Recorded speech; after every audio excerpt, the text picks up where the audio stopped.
سلام بچه ها. آقا ما امروز صبح اومدیم یه مچ آلکا استارت کردیم. یه اسکواد فشاری افتاده بود جلومون. اینجا یه بار یکیشون زدیم، فشاری بودن ها. اینجا یکیشون زد، رابرتو گرفتیم زدیم. یکیشون از دور از داشت میومد، اون نقطه زن گرفتیم رندش کردیم.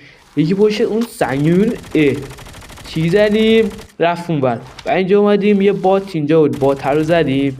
بعد گفتیم بریم دراپ کنیم، دراپمون خالی شد. چرا؟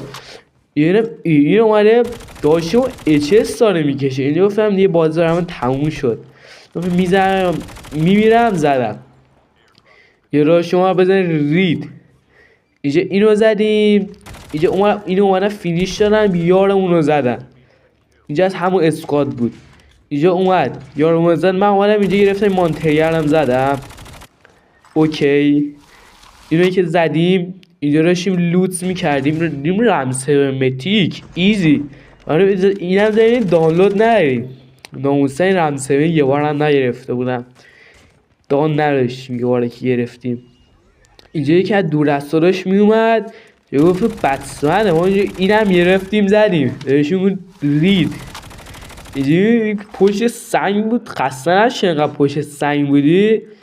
اینجا اینم گرفتیم زدیم. اوکی، از همون اسکواد بودم.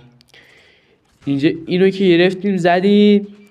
اینجا که این اسپایدرمن اومد رو کلمون، اینم گرفتیم زدیم. اینجا هم مایکم واکن جوانم داشت خسته نشد انقدر مردی. شما دیگه لفت برین. ناموسا منم خسته شدم شما. اینجا رو رابرتو گرفتیم و دور از ها زدیم. اینجا اومدیم بریم، یه نفر مونده بود سمتش. اینجا این بروان ترکر پشت درخت اومد، اینجا هم زدیم رفتن لابی. بعد تا ویدیو بعد خدا نگهدار.